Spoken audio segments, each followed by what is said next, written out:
Okay, good afternoon, ladies and gentlemen, dear friends. Welcome to another On the Agenda webinar of the European Liberal Forum.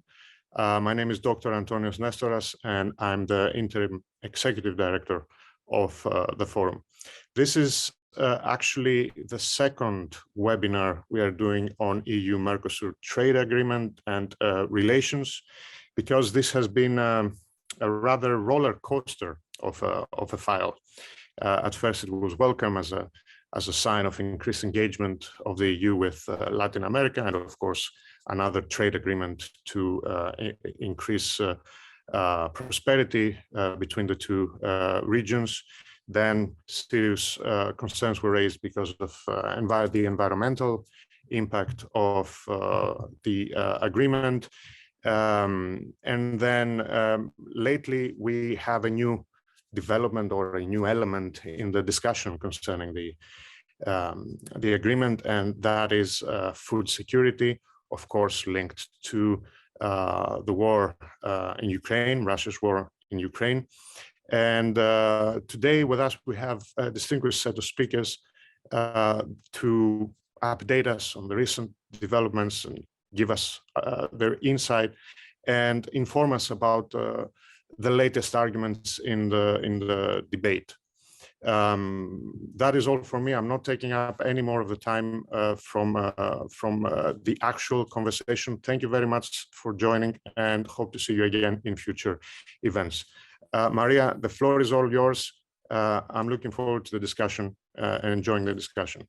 Thank you very much. Thank you very much, Antonios. Thank you, everybody. I'm Maria Garcia from the University of Bath in the UK, and it's my pleasure to act as moderator to this second in ELF's and Paddy Ashton Forum's EU-Mercosur webinar series. So today we're going to be focusing, as Antonio said, on the very pressing and important and always controversial issue of agriculture, food production, food security. And I look forward to a very interesting and lively discussion. Now, to make the discussion extra lively, we will need the audience's collaboration. So just as a bit of housekeeping, you can use the Q&A function at the bottom of the screen to type in any questions or comments throughout the entire session. And after our keynotes speeches, I will read out those questions so we can continue the discussion. Also, if anybody wants to follow the conversation in Spanish, there is interpretation available. You will have to click on the button that says interpretation on the bottom part of your Zoom screen. So those are the housekeeping elements. And now I'll go on to introduce our two very exciting speakers today. So we're very lucky to be joined by veritable experts on the subject matter, starting with Marcelo Regunaga. He is a member of GPS Argentina Steering Committee, and he's coordinator of the GPS Argentina International Forum. He's also the academic director at the training department of the Buenos Aires Grain Exchange.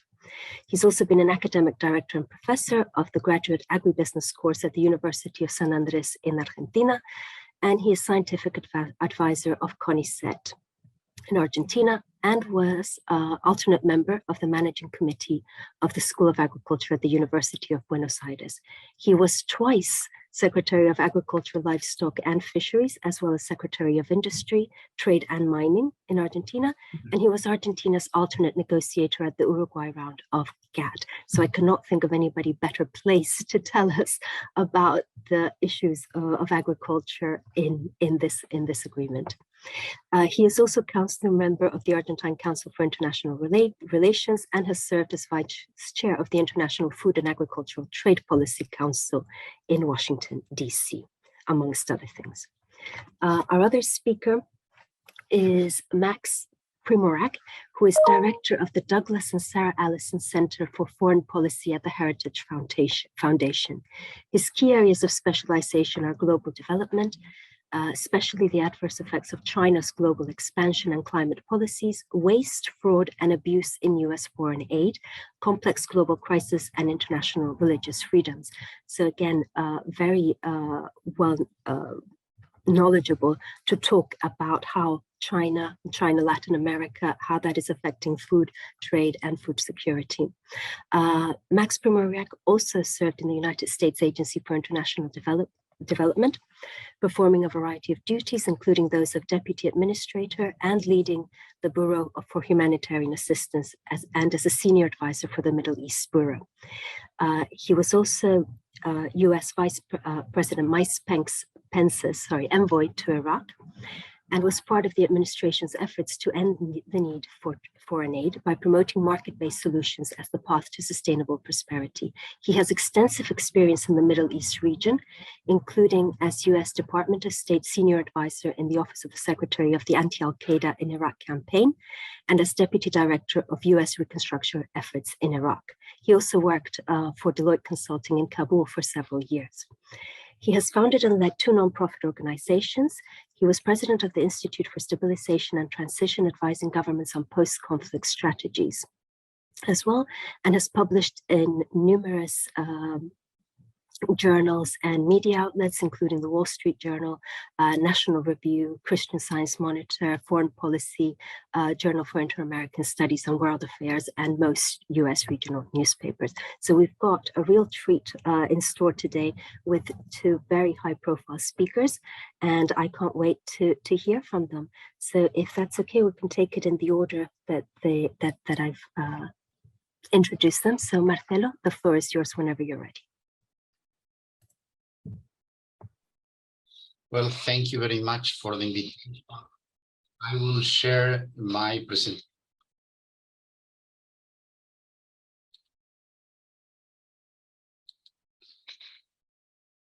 Okay. Well, thank you very much for the invitation.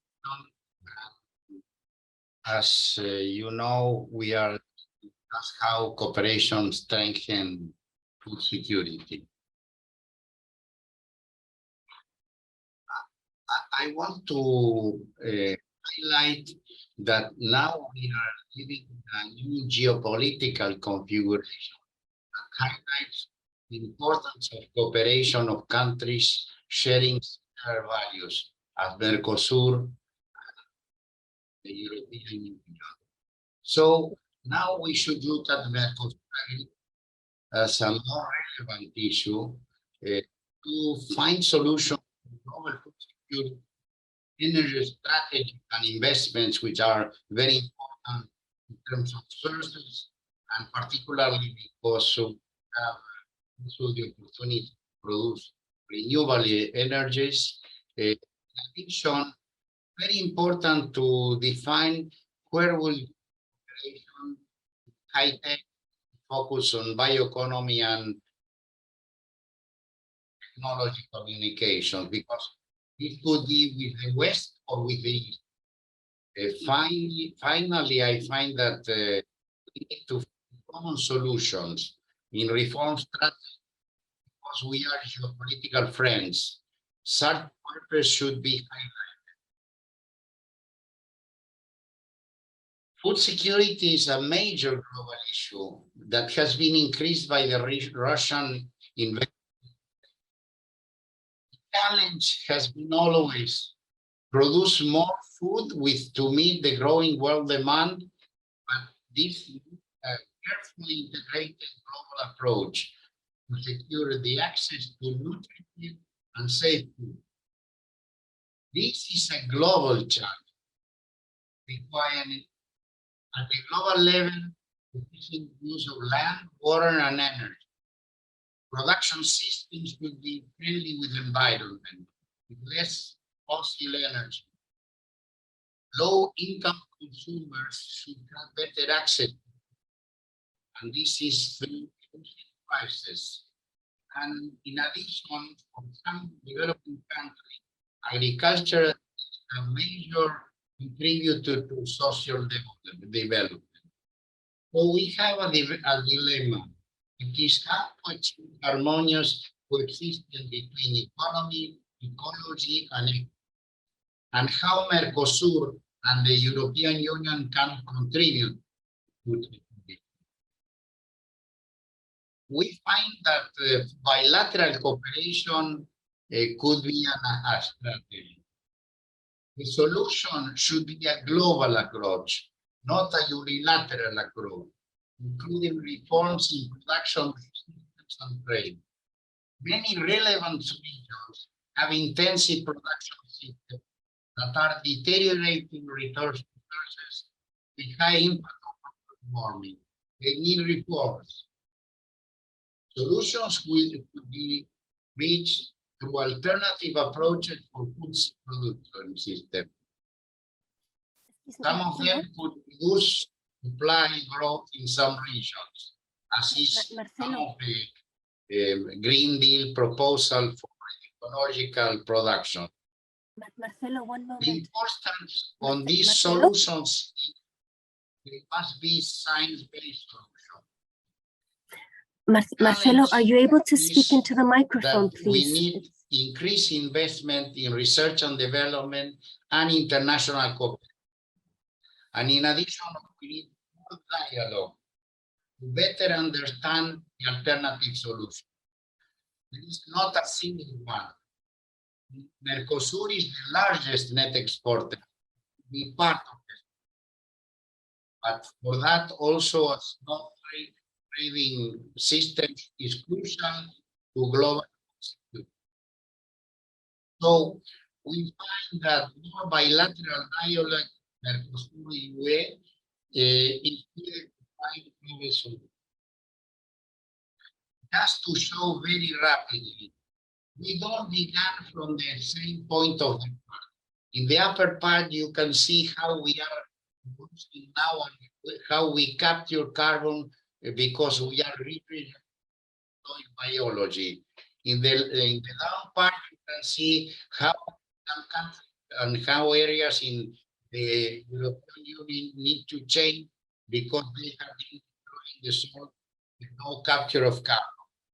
Solutions are different and the strategies have been different.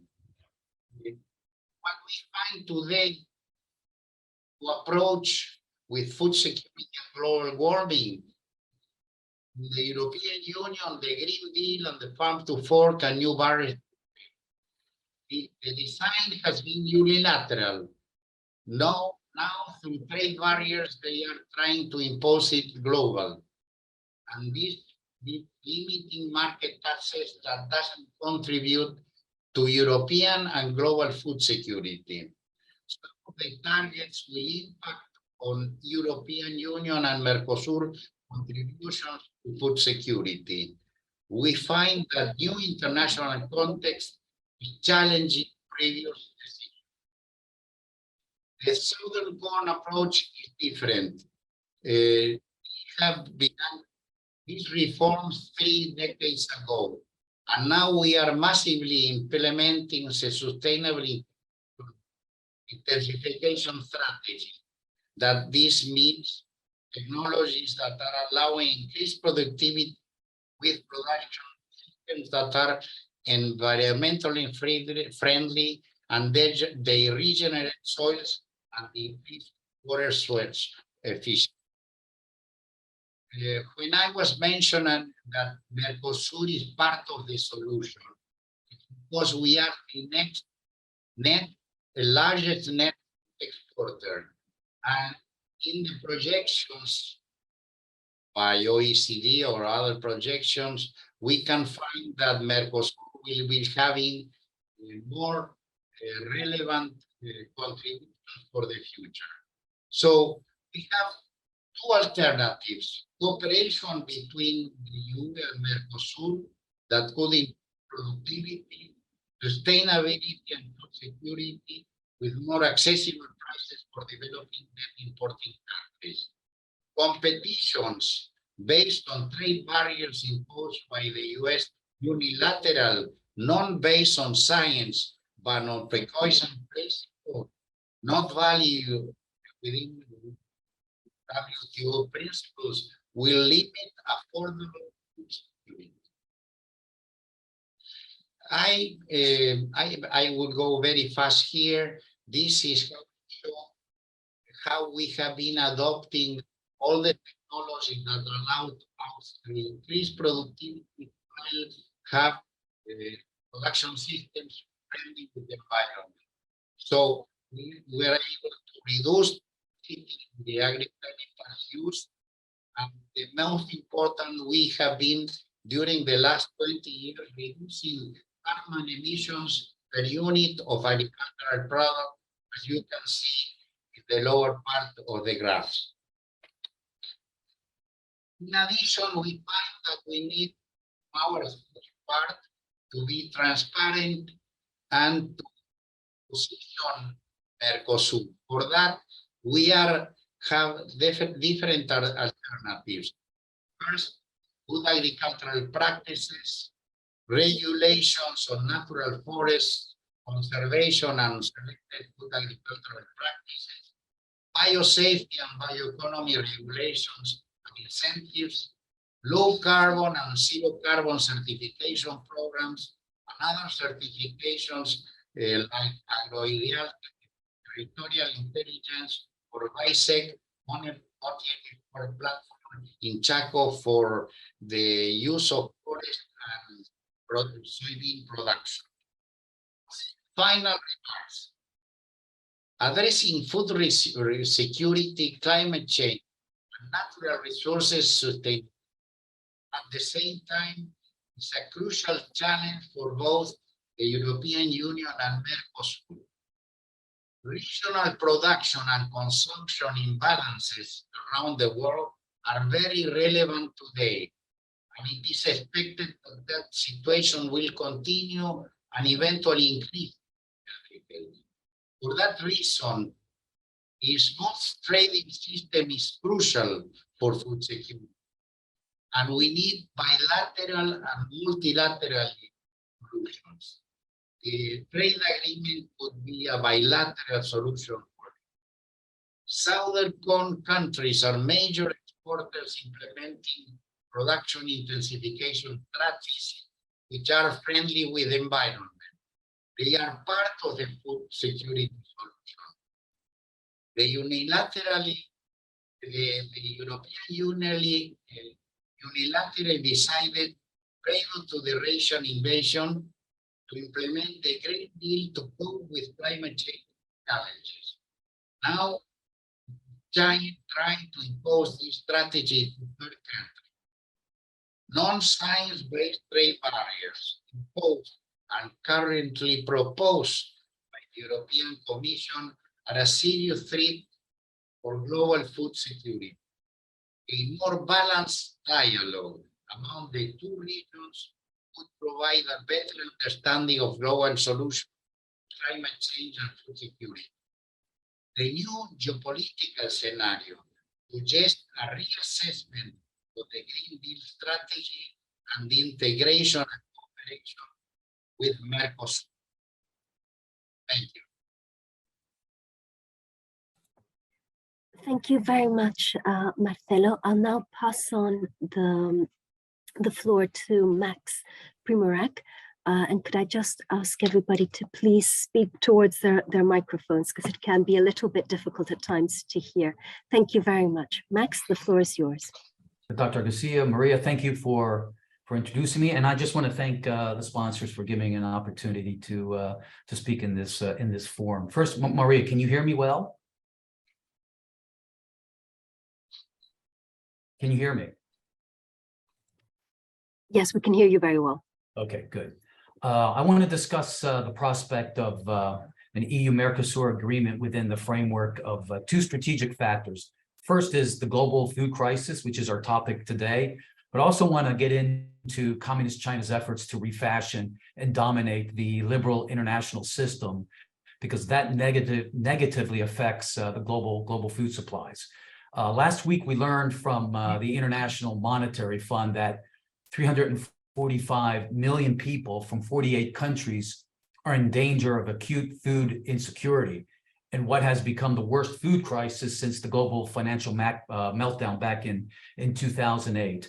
The managing director of the IMF warned that, quote, more than 828 million people go to bed hungry every night. I think those numbers are maybe inflated, but there's no denying the gravity of the crisis. The Mercosur countries figure prominently in this crisis because They are some of the most prolific food producers, as Professor Regunaga has shown us in his remarks. And we are seeing the negative political impact that high prices, food prices, are having around the world. We've seen the financial collapses of Sri Lanka in Asia, Zambia in Africa, and we have a dozen more countries that are on the verge of default, including Argentina, a Mercosur member. And throughout Latin America, we have seen a wave of left-wing populists recently gain political power. Most recently in Brazil, it's Latin America's largest population and its largest economy. We'll see a runoff election later this month that could see Mercosur's linchpin member follow suit in that red wave. In my own opinion, what makes this food crisis so frustrating, and especially based on my experience back at USAID, is that it was avoidable and is avoidable. Government policies, both the advancing but also developing countries, are interfering with food markets to their detriment. A key question that I think we should ask about the agreement is whether it can catalyze adoption of free market policies that would encourage rather than discourage stable, plentiful, and less expensive food. If I could just briefly cite 5 what I consider to be anti-food policies that worsen the food crisis and should be immediately liberalized. The first is ending mandates to make biofuels from crops. In 2020, over 3 million tons of wheat and 6.5 million tons of corn were used as biofuels in the EU. The US government has similar mandates as well. And I looked back at past studies going back to 2007, and those show that biofuels cause world hunger. We know this, and yet these policies continue. The second is we need to end pressure on the banks not to finance clean natural gas projects. I understand the climate issues and concerns, but natural gas is the key ingredient in nitrogen fertilizers. So the drop in natural gas production spikes its price and that of fertilizers, 70% of the cost of which is natural gas.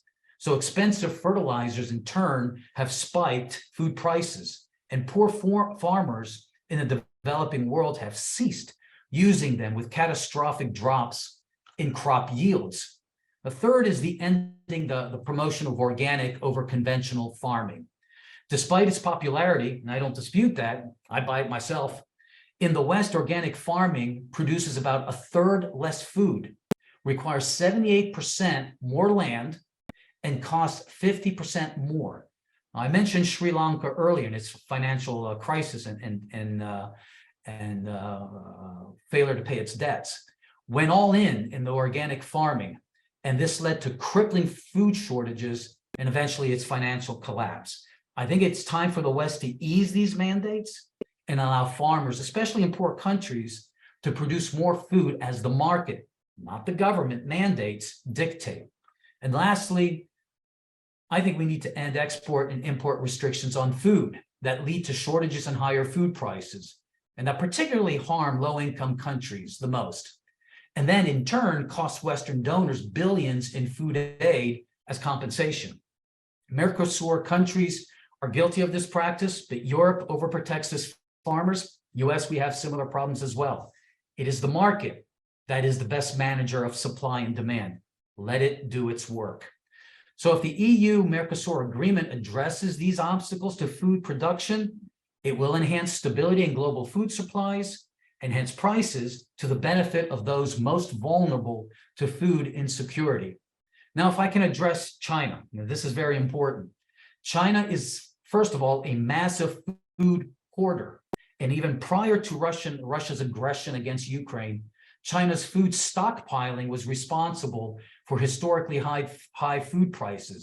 I looked at our US Department of Agriculture, and according to their figures this past summer, China held 69% of global corn stocks, 60% of rice stocks, and 51% of wheat stocks, despite being 20% of the global population. This practice is not new. Beijing has consistently pursued a unilateral approach towards feeding its billion-plus population without any regard to others in the global community. As a result, China's food hoarding, poor countries find it difficult to access food, much less be able to pay for it. Second, over the past several years, we've seen Chinese state companies making massive purchases of foreign agricultural land, including in the Mercosur zone, which already exports most of its food production to China. In the United States, these purchases have prompted a rare moment of political bipartisanship in our Congress to examine the threat that this represents to our own food security. We know that food production from these lands will all be exported only to China and remove millions of acres from global markets. And this situation is made even more troubling given Communist China's increasing global belligerency and practice of leveraging its international loans for political gain. I think all of us are pretty familiar with the extent to which Africa has been captured by Chinese state lenders. Latin America is not far behind. 25 of 29 Latin American countries participate in China's Belt and Road Initiative, the BRI. Since 2005, China's state-owned banks have loaned those countries $138 billion, while other Chinese entities have invested another $140 billion. 50 billion of these loans are held by Brazil and Argentina alone, with another 75 billion in investments. China-Latin America trade was 12 billion in 2000. And in 2020, it went up to 315 billion and is expected to reach $700 billion in 2035. So I think we need to be frank with ourselves. China is winning. And just let me take Uruguay as an example. In 2016, it signed a strategic partnership with China, one of 10 Latin American countries to do that. And 2 years later, it joined China's Belt and Road Initiative. In 2020, Uruguay joined China's Asian Infrastructure Investment Bank. And just this past July, it signed a free trade agreement with Beijing. China is Uruguay's largest trading partner, as are many countries throughout Latin America. 80% of Uruguay's soy production is exported to China. 90% of its total exports to China are food related. To finish with my remarks, I just want to say that it's my view that it's a strategic imperative that the West economically lock in developing countries before they are financially captured by China. Europe, but also the United States, must offer Argentina, Brazil, Chile, Paraguay, and Uruguay, the 5 members of Mercosur, a clear, unencumbered, and bold pathway that links freedom and democracy to trade and investment as an alternative to Beijing's totalitarian and mercantilist and exploitative model of economic development. That, in turn, will help to stabilize current and future global food markets. There is no more time to delay. Thank you. Thank you very much, Max. That was very timely, but also incredibly thought-provoking. At this point, I'd like to invite all those in the audience to put any comments or questions you might have for either one of our speakers on the Q&A function. And whilst you think of something, I'll start off with a couple of questions that we can follow up from those very interesting comments. So I'll start off with a question to Max, and maybe Marcelo also has an opinion on this and wants to pitch in. I always find it very fascinating in Europe how much concern there is around all EU trade agreements, but particularly this one with Mercosur, and how some groups claim that this is going to have a very negative impact on European agricultural producers. Now, indeed, when you look at the reality of the trade, it is true that increasingly these large agricultural producers, not just Mercosur, also the Australias, the New Zealands, and others, are increasingly shifting their sales towards China. and towards Asian markets. So it's not 100% clear that signing the agreement would necessarily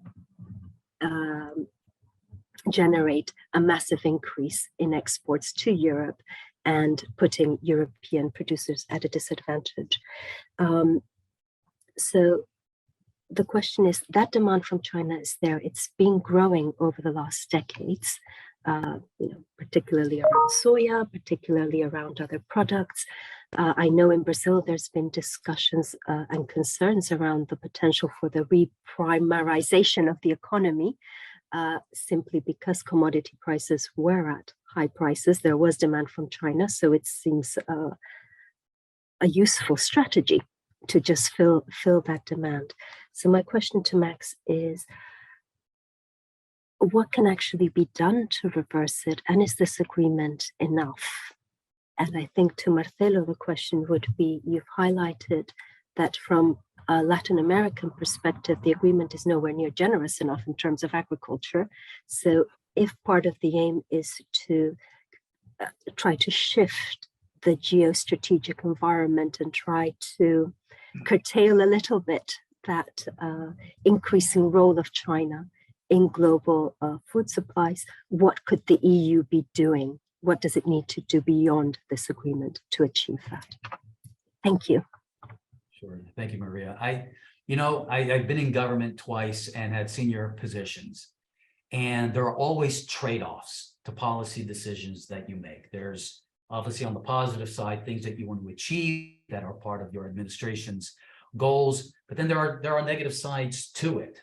And I think the war in Russia's attack on Ukraine, I think, has highlighted that, both in terms of food policies, but also energy policies that are so related to the energy or to the food costs and the food insecurity. So now, even prior to the war, we saw that food prices were going up, and all of the protectionism that I think most countries are practicing. Well, now we see the cost. World hunger in gigantic proportions, hundreds of millions of people.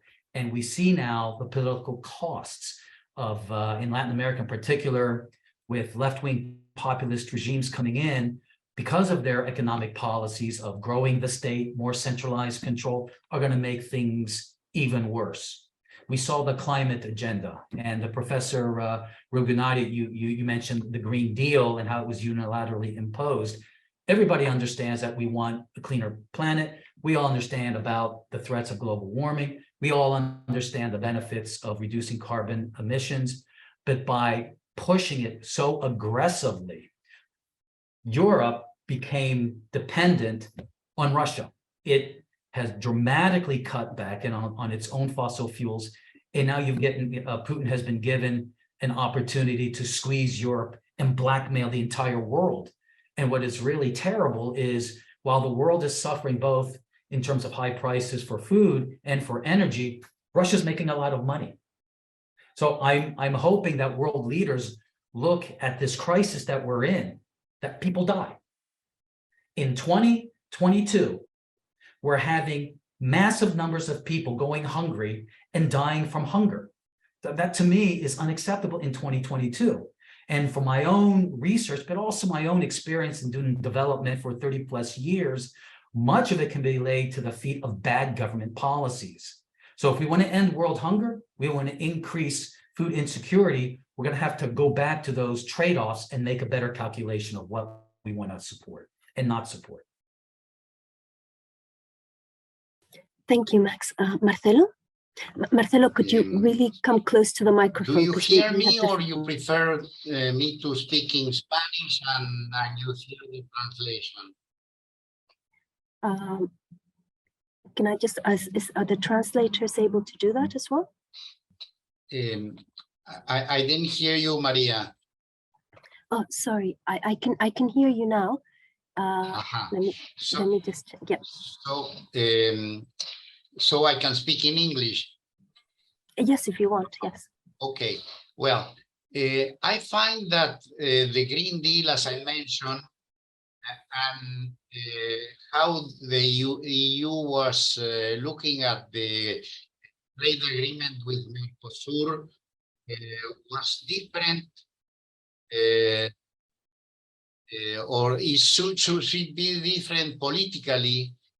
We look at the recent situation after the invasion of Russia. And I find that in the Commission, they decided with some environment, some policies looking at climate change and not a geopolicy. And now the European dependence on Russian energy creates a serious problem, much more important than the food issue. But both issues would be better resolved if there is a political review of the trade agreement between Mercosur and the European Union, and the European Union, not unilaterally, but looking at a global approach, can find how is the better way to resolve food security also. As Max mentioned already, the strategy to reach 30% of the area in ecological production will reduce production. It will increase world prices, and this will go ahead against food security. So I find that now politicians in Europe should discuss what they decided before unilaterally is the best way to resolve the problem. Thank you, Marcelo. I'll move on to some more specific questions, again addressed at Marcelo, but Max, I think any comments you have to add with your own experience will be very gratefully received. So more specific questions about the how to do these things, how to achieve it. And I'll start off by taking a question from Abel Argüelles Iriondo from the audience. Marcelo, if you prefer to speak in Spanish, it is possible to do that and to have it translated into English, but please speak close to the microphone, because the problem we're having is the microphone. It keeps, we keep losing your sound mid-sentence. So Abel Argüelles Iriondo asks, what is your position with respect to the EU's imposition of zero deforestation in order to accept imports of meat? Yeah, I saw that, and I think that those are. Yo pienso que en ese sentido lo que nosotros necesitamos es que se entienda cuáles son las políticas conservacionistas que se aplican en cada país. Brasil tiene una legislación que yo entiendo que es muy seria en materia de manejo de los recursos naturales y que está contribuyendo a resolver muchos de los problemas ambientales. A mí me parece que si un país cumple con esas normas y puede certificarlas, como yo mencionaba en mi presentación, los terceros países deben aceptar esas reglas de juego, porque se deben respetar los enfoques que hay en cada uno de los países cuando hay legislaciones responsables. Gracias. And Max, I believe you wanted to jump in on this as well. Yes, my own view is that's an effort to kill the deal. I think, you know, to request that is to try to kill the deal. If we're serious about the challenge that food insecurity presents to the world, if we're serious about confronting the China challenge that's confronting the world, we're going to be much more focused on how to successfully sign deals. and have bilateral and multilateral relationships rather than introducing issues that we know are simply going to delay. And it just sounds to me a political mine thrown in there in order to kill the deal. And again, as I said before, these are, the world is doing poorly. And it's irresponsible. I think it's politically irresponsible and counterproductive to start throwing issues in there that were not part of the initial negotiations. But also, I think it's disrespectful to the people of the developing world in trying to impose on them policies, decisions that should be made democratically within those own countries. Thank you. Thank you. That's a very important aspect there, because of course this agreement, the negotiations started over 2 decades ago. So it was a very different context, very different aims in the agreement. And indeed, a number of them have been added post hoc to modernize the agreement, to bring it in line with other things the EU is doing elsewhere. Now, Marcelo, you mentioned something that I found very worrying, actually. In your talk, you gave us a number of very interesting examples of how Argentina in particular, but how Mercosur countries are developing more environmentally friendly agricultural methods. Now, I find it quite concerning that we don't hear that much about it in Europe, that instead very much of the discussion in Europe is based on these are foods that are produced with lower standards, therefore it is not in our interest to allow increased export or increased imports, I should say, from Latin American countries into the EU. And there seems to be very little movement away from that discourse and that discussion. And I think what concerns me the most is that, of course, the EU, Brazil is a strategic partner of the EU. They have institutional dialogues annually. There are institutional dialogues with Mercosur that have been going on for decades, and with the rest of Latin American countries.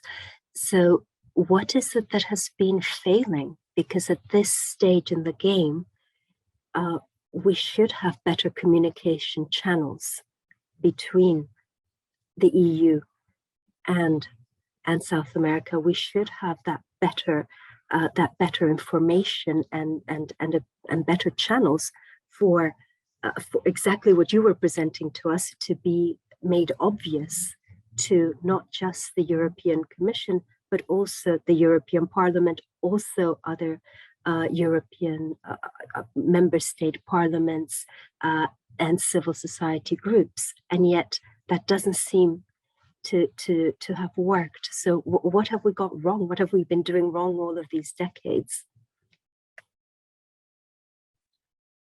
Well, I would say that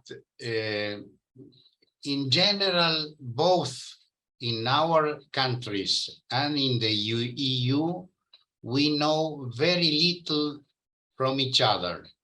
For that reason, I mentioned that particularly if we need, in this new context, in this new geopolitical context, if we want to progress, then what we need is a better understanding. Because when you go to Brussels to discuss issues with the Commission, they have just prejudgments. They are not trying to understand and to learn how we are producing. I have been showing in my presentation these production systems that are science-based and that will be improving the food security much better than what the US is doing today. But we have prejudgments. And on our side also, many of the failures of some of the trade agreements that we were supposed to reach before didn't reach because some of our countries and some of our lobbies limited that decision. So now with this new political context, I find that is crucial a better understanding from both sides and to agree that policy should be global, not unilateral.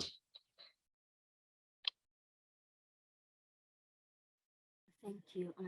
I agree on that. And as I said, I hear more and more anecdotal evidence of this constant dialogue, but inability to listen, an inability to admit that Europe could learn from practices in other parts of the world. Max, I don't know if you had a comment on that. Yeah, I've been to quite a few events and spoken to quite a few panels in Brussels. And what's always struck me is its insularity.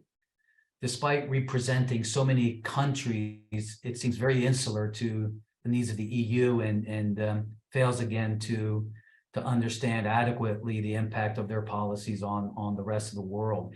I think it's going to be very interesting to see how the politics proceed, let's say 6 months from now, given that this winter we're going to see a lot of pressure, a lot of political pressure, bottom-up pressure, as people are unable to pay their energy bills and seeing the price of food going up dramatically with inflation rising as high as it is, and whether or not that translates politically into a demand for cheaper food.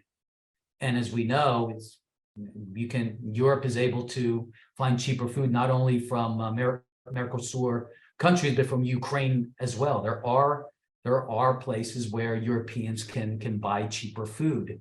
So I'm very curious to see not only how that political process plays out, let's say when we come to January, February, March, but here's where I think the think tank world and civil society in general can play a really critical role. I think now is the time to be louder, to advocate for more liberalization on food trade, and promote these kinds of panels in Brussels, just like you're doing now, and continuing this discussion and tying together world instability, food insecurity, hunger, starvation, with bad food policies being pursued by the world at large. Thank you very much. And we've got a question for both speakers from Federico Fernandez. And he's following up on Max's comment about killing the deal. So the idea that the EU is including deforestation and these new elements in as a way of killing the deal. So do the speakers see the EU willing to lead, to be a force for more trade in the world, or will it close itself more and more? Interesting question.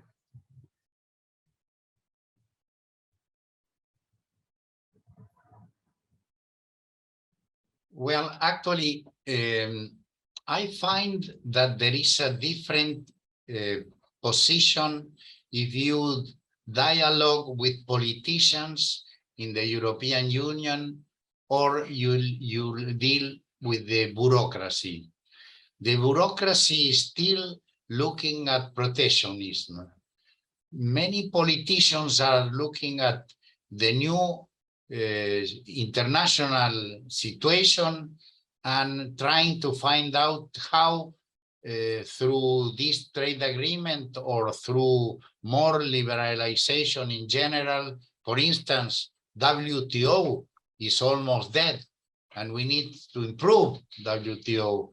So I find that now there should be a deep discussion within the European Union and also within our countries to find out that the best way to better solutions is more dialogue and find global solutions, multilateral or at least bilateral solutions.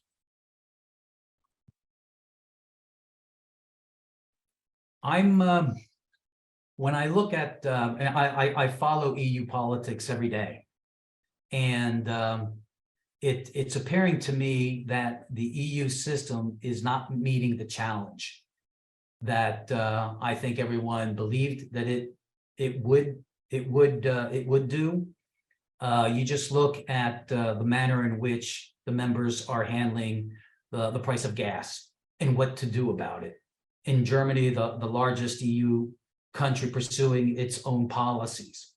You see a lot of difference between countries in the north that push more responsible budgets and minimizing debt, whereas in the south they're spending like crazy. It's just like in the United States, we're spending like crazy. So in these times, I have to be frank. I'm not optimistic at this point, but I like to go back again to my earlier point. Will the people of Europe, will the global community realize that this bureaucratization of government and bureaucratization of the market isn't working? It's failing us, and that it's incumbent on us, especially in the think tank community, to press leaders to go back to the basics. We know what works.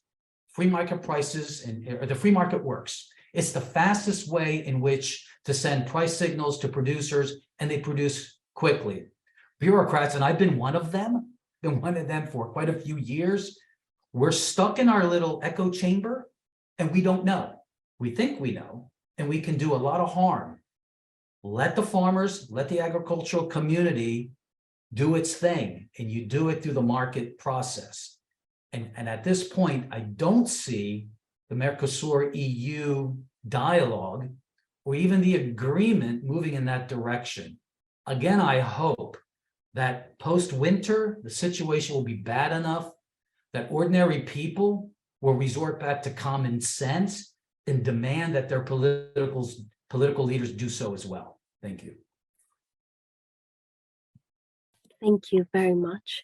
And it is quite sobering that we might need such a severe shock to everybody's livelihoods to achieve that. We've got time for just one final question, and we've got a question from Abel Arguelles Iriondo, who is asking about, Marcelo kind of referred to this in his talk, the different approach to, so the European more precautionary approach to, say, genetically modified organisms versus the American style, more science-based decision-making and regulation around those types of products. So Abel asks, he thinks that the EU legislates on the basis of public opinion, which doesn't have much scientific basis. What do our speakers think about that? Well, actually, we believe in science. We find that science will solve the problems of the world, not public opinions. So in that sense, I find that many decisions taken by the European Union, non-based on science, are big errors. We are improving food security in our region because we believe in science. They are not working for solutions on food security because they had prejudgments non-based on science. You know, I'm here in the United States, and so GMO products are safe, they work, and they respond to, you know, the market needs, the needs that people have to put food on the table. You know, in the past 2 years with all the COVID, the way that we handled COVID and this issue of leaving it to the experts, that now troubles me a little bit. Because it's it's the experts who are telling us about the climate. We have these Green Deal and all this, not only organized public opinion, and I think we need to make a distinction between public opinion in general. The public's word matters. We are democracies after all, and it's their opinion in elections is who will do a better job, this candidate or that candidate. But I think we've had organized organizations that have pushed policies presenting themselves as experts, but of course there's always a strong financial interest behind it, that have failed us. And we see this in election results throughout the world, from United States. So we saw it in Italy. We see it now in Brazil, all around the world, where the hundreds of millions, billions of people were counting on experts to provide the right guidance, and in many ways they failed. And I think that's really tragic. So I think again, I'll just go back to the same thing. I think our think tanks who understand that we need to go back to the basics, the ABCs that everybody understands, whether you're a farmer, an expert, or a bureaucrat, the ABCs that work. I think we push those at this time of shock. Maria, as you mentioned, we are in a time of shock, and maybe people will be more willing to listen to this common sense than they were before. Right. Thank you very much to both Max and Marcelo. Thank you to the ELF Forum and Paddy Ashton Forum for organizing these webinars. Thank you to our audience for their very interesting questions, and to our interpreters as well. I'm afraid we've come to the end of the time. We could carry on for the whole afternoon discussing, amongst other things, how on earth we come up with those global solutions, how we get that buy-in from China, which would be, I think, a whole other session on its own. So thank you very much to our speakers. I hope the rest of you will join us at the next session, which will be, I think, on the 8th of November, and it will be discussing the environmental aspects of the agreement and how trade agreements can or could be used to support better environmental sustainability globally. But thank you very much, Max, Marcelo. Thank you.